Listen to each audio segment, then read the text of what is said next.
Hey guys, so with no One Piece or My Hero Academia manga to pretty much review this week, I thought I'd do something a little bit different, which is just have a hodgepodge discussion about all the different anime that I'm currently watching in 2023. And yeah, and I guess I just thought it would be something kind of fun to do. But I guess just getting into it, and I'll start actually with the obvious. You see it on my shirt. Let's start with My Hero Academia Season 6. And yeah, I'm sure people have been kind of wondering. I'm sure there are some of you who have been kind of wondering, why aren't you reviewing Season 6? Well, to be honest, because of my recent experiences with the manga, I decided not to review season 6 or season 7 if there's going to be one, or any future seasons, because honestly I feel if I were to review the anime right now, I'd probably end up just and at least on an episodic level, I just kind of end up repeating all the same points I've been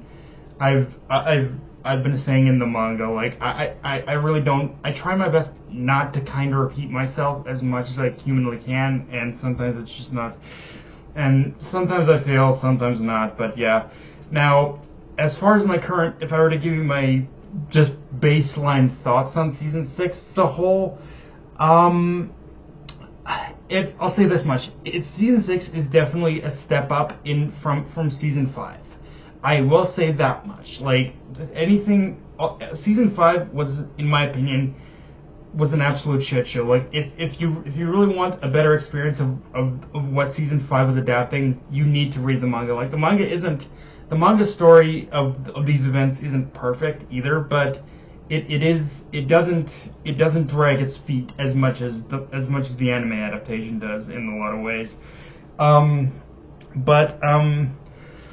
But honestly, but now, as far as whereas season 6 on the other hand, yeah, this is season 6 is a step up in terms, while having a few missteps here and there. Don't get me wrong, season 6 does feel like just a much better season, a much more enjoyable season overall, and with a lot more moments. Now, obviously, the thing to talk about with this season though is the art and animation, which, if I'm gonna leave Twitter bullshit out of the way, but let's just say that from the guy who tweeted the whole thing of nuking the blue ass sky, dude, you're an idiot. But I will say this: art and animation, the art and animation of season 6 does have its moments, and look at the Dobby dance moment, for example. That was amazingly done. But I will also say the thing with season 6 that I find interesting, and I kind of agree with Tim of the For Neverworld channel on this, is that season 6 is kind of an example of just showing how of the problems that can exist within seasonal anime just as much as weekly. Like, I think the thing that's kind of the thing that I think season 6 shows more than anything else is that when you end up in a scenario where a studio is taking on more than one heavy project, like in terms of Bones, for example, that at the time of season 6 happening, they're also tackling Mob Psycho 100 season 3. So, in my opinion, I think what needed to happen with season 6 is that it needed to take at least 2 years off. At least 2 years off. Like, it didn't. I think with My Hero that they shouldn't just have do one every year. I think they should take a year gap, wait 2 years to do another season. But again, it's one of those things where I think in order to do seasonal anime properly, you do need to have a bit of a wider gap, more than just 1 year, honestly, in some ways, in order to do it properly. I think, at least when it comes to Bones. But yeah, but as a whole, I do like season 6. It's just it is a season that does show the flaws with seasonal anime as well. Now the next anime I'm watching, and the next anime I'm watching is is Tokyo Revengers season 2. Now, I watched the Tokyo Revenge first season and I thought it was fine, but it was good. Don't get me wrong. I honestly I kind of like Takemichi as a kid. I kind of like Takemichi a little bit more than most. I'll say that right out of the gate because I think, don't get me wrong, I get where people are coming from when they say Takemichi is an annoying character, but I think there is something to be said about the type of characters that have the mentality of pretty much try again. Like if at first you don't succeed, try again. I think that to me that is what makes Takemichi a good character. Is that even if he whines, even if he complains, even if he is weak, he never gives up. He always wants to do what he feels is the right thing to do. And I feel even if he's not the strongest, even if he's not always the bravest, I think there is something to be said about Takemichi's emotional development. Like Takemichi does. I think that this season so far has shown Takemichi's maturity a lot more, and just within the first couple episodes, I think we're seeing a lot more maturity within Takemichi, and just how much growth he has had as a character, honestly. Now keep in mind, I have not read the manga, but I do feel I haven't read the manga, so no spoilers, please. But I am liking the direction so far that this is going, and where it's taking Takemichi as a character, and how he's going to apply all this knowledge that he's gained in season 2 to preventing all the things that are happening with Toman. So yeah, the next anime is Don't Toy With Me, Miss Nagatoro, Second Attack, or Season 2. Yes, you heard that right. I've become a degenerate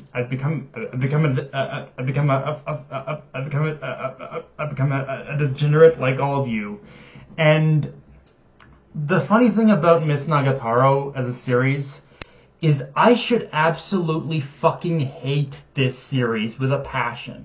Like, when it comes to romance anime, one of the biggest pet peeves I have, one of the things I absolutely fucking hate, is the idea of the whole idea of the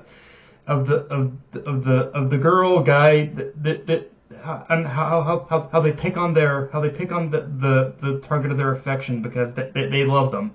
Like, I absolutely hate that trope. I just absolutely hate it. And the thing is, I should hate it here. And honestly, for the first couple episodes of season 1, I absolutely hated it as well.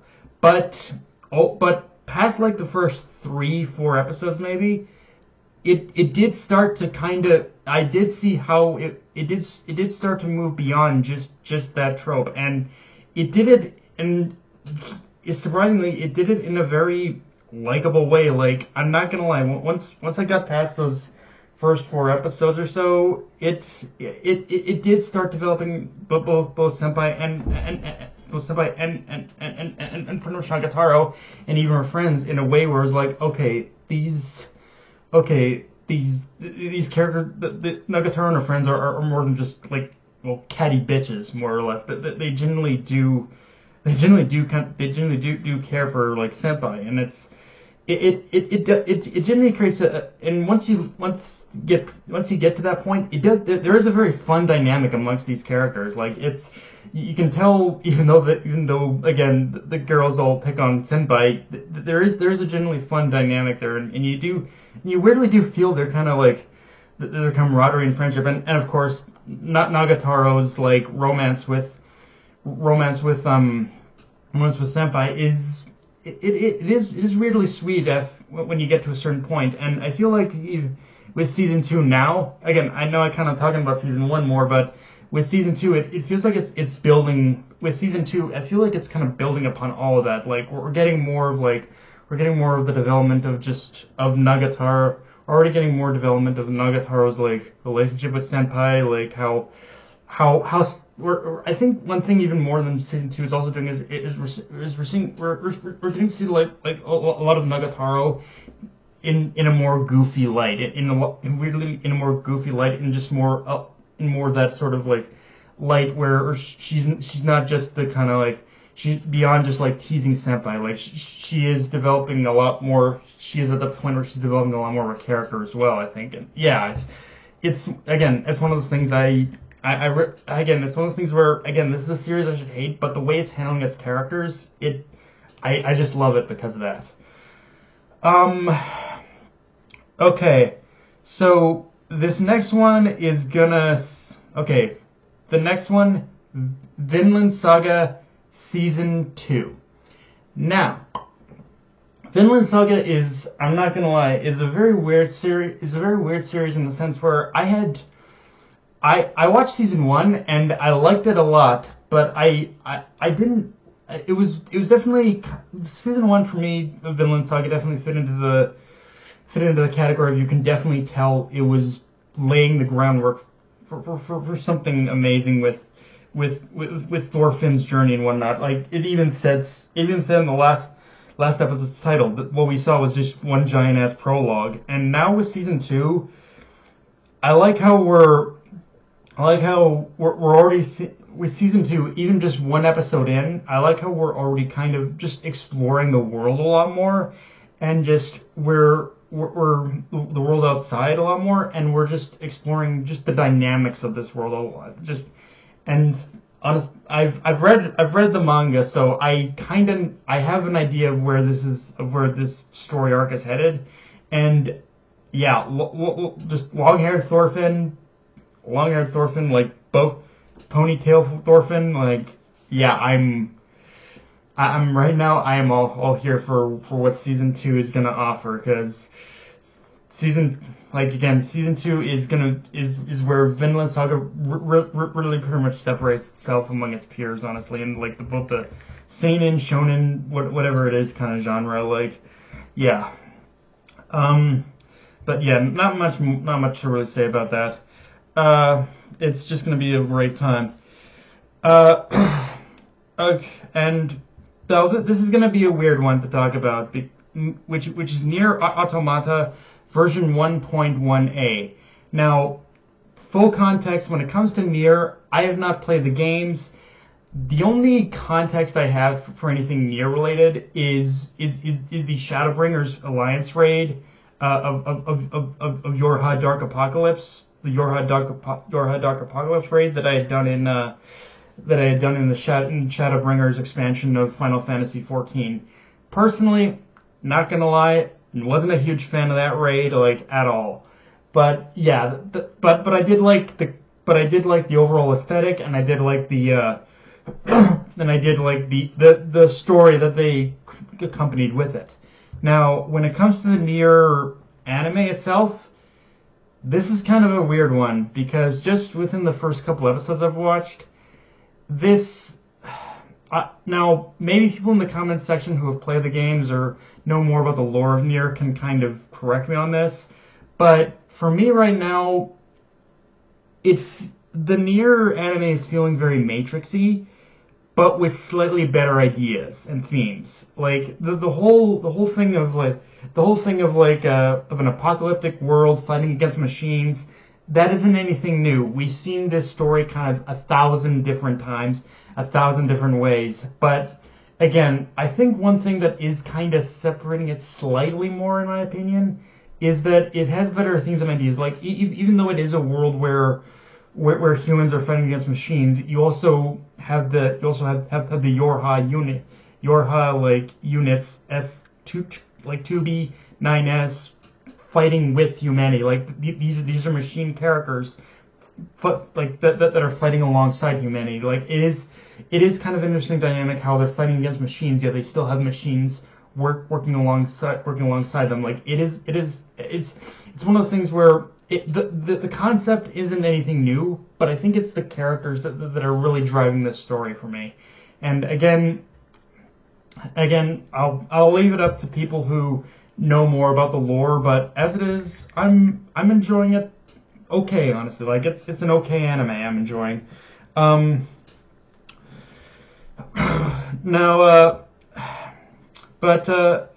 Yeah, guys, that's pretty much all I got for this. Again, just a whole bunch, a whole hodgepodge of shit that I've been watching lately. Just tell me what it is you've been watching for 2023.